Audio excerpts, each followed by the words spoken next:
তাহলে এতদিন পর্যন্ত বিগত কয়েক বছর ধরে সিপিএমের এই যে তৃণমূলের বিরোধিতা, সেটা কি তাহলে শুধুই মুখোশ ছিল?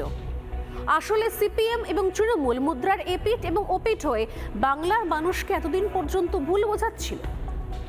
আমি শোনাবো আজকে মিমের তরফ থেকে মিম নেতা দানিশ আজিজ তিনি কি বলছেন, শুনুন একবার। সিপিএম আর সিপিএমের সাথে অন্যান্য যে ছোট ছোট ওনাদের শাখা সংগঠনগুলো আছে সবই আমাদের সাথে কন্ট্যাক্ট করছে, কথাবার্তা চলছে। অবভিয়াসলি কথাবার্তা কেন চলবে না? কারণ আমরা চাইছি এই বাংলাতে বিজেপি আর তৃণমূল কংগ্রেসকে হারাবার জন্য, এই বিজেমূল পার্টিটাকে হারাবার জন্য যে দলগুলো আমাদের সাথে আসতে চাইছে তাদের ওয়েলকাম। আমরা চাই কি সিপিএম কেন, সিপিএম আর অন্যান্য যারা দল আছে সব আমাদের সাথে আসুক, একসাথে মিলে ঐক্যবদ্ধ হয়ে আমরা লড়াই করি। আর এই তৃণমূল কংগ্রেস আর ভারতীয় জনতা পার্টি এদের আসল মুখ আপনাদের সামনে আসুক, জনতার সামনে আসুক। দানিশ আজিজ সাফ বলছেন যে সিপিএম আমাদের সঙ্গে কথাবার্তা বলছে, আমাদের কথাবার্তা চলছে। আমরা চাই বিজেপি তৃণমূলকে হারাতে যারা আমাদের সঙ্গে আসতে চায় তাদের সবাইকে স্বাগত। কি অদ্ভুত বিষয়! দানিশ আজিজ বলছে তার সঙ্গে সিপিএম এর কথোপকথন হচ্ছে। এই সেই দানিশ আজিজ যারা মিমের নেতা, যারা পশ্চিমবঙ্গে মিমকে এগিয়ে নিয়ে যেতে চায়। এবং জানিয়ে রাখি, বেশ কিছু ঘটনাতে কিন্তু এই রাজ্যে বিশৃঙ্খলা তৈরি করার পেছনেও মিমের বেশ কিছু নেতাকে ইতিমধ্যে অ্যারেস্ট করা হয়েছিল, তাদের নাম সামনে এসছে।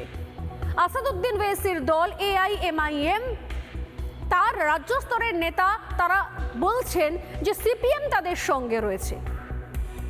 আমি একবার দানিশ আজিজকে সরাসরি জিজ্ঞাসা করেছিলাম যে আপনারা বাংলায় রাজনীতি করবেন বলছেন, বাংলার রাজনীতি করবেন বলছেন, অথচ আপনাদের নেতা আসাদুদ্দিন ওয়েসি তিনি সংসদে দাঁড়িয়ে বলছেন যে বন্দে মাতরম আমরা বলবো না, আমাদের ধর্মের বারণ আছে, আমরা বন্দে মাতরম বলতে পারি না। আপনার মনে হয় যে বাংলায় রাজনীতি করলে বন্দে মাতরম না বলেও এই রাজনীতি করা যায়, আপনারা আদৌ তাতে সঙ্গে পাবেন? তিনি সেই সময় বলেছিলেন যে হ্যাঁ, আমাদের সঙ্গে অনেকেই আছে। আমি আজকে বুঝতে পারলাম যে আসলে সিপিএম এর মতো রাজনৈতিক দল এই সমস্ত রাজনৈতিক দলের এখন পায়ে গিয়ে পড়ছে শুধুমাত্র নিজেদের রাজনৈতিক পরিচয়টুকু, অস্তিত্বটুকু টিকিয়ে রাখার জন্য।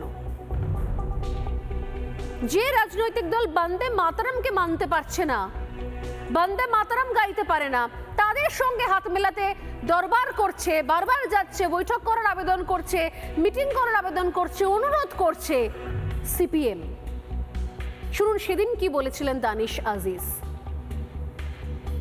দানিশ, একটা কথা বলুন যে পশ্চিমবঙ্গের মানুষ, পশ্চিমবঙ্গের সংখ্যালঘুরা, আপনি বলছেন মাইনরিটি, আমরা বলি সব থেকে এরপর মানে দ্বিতীয় সংখ্যাগুরু, পশ্চিমবঙ্গের মুসলমানরা আপনাদেরকে ভরসা করবে?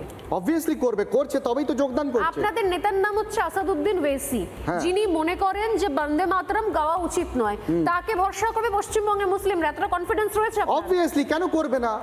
এটা আমাদের ডেমোক্রেটিক রাইট। বন্দে মাতরম কেন বলবো, যেটা আমাদের আর্টিকেল 26। আমি যে দেশে থাকি, আমাদের সংবিধান আমাদের রাইটস দেয় কি খাবো, কি থাকবো, কি বলবো, কি পড়বো, সেটা আমাদের সাংবিধানিক অধিকার। আমাদের একটা স্লোগান, মানে এটা আপনারা কেন বলবেন না? আরে কেন বলবো না? মানে আমি কি বলবো, কি খাবো, কি শুনবো, কি কথা বলবো, সেটা কি বিজেপি ডিসাইড করবে? সবাই ভাবে, সবার ডেমোক্রেটিক রাইটস আছে। মানে যারা আপনাদের সঙ্গে আছে তারা সবাই আপনার মতো করেই ভাবছে, তাই না? না না না, আমার মতো নয়, সাংবিধানিক ভাবে ভাবছে।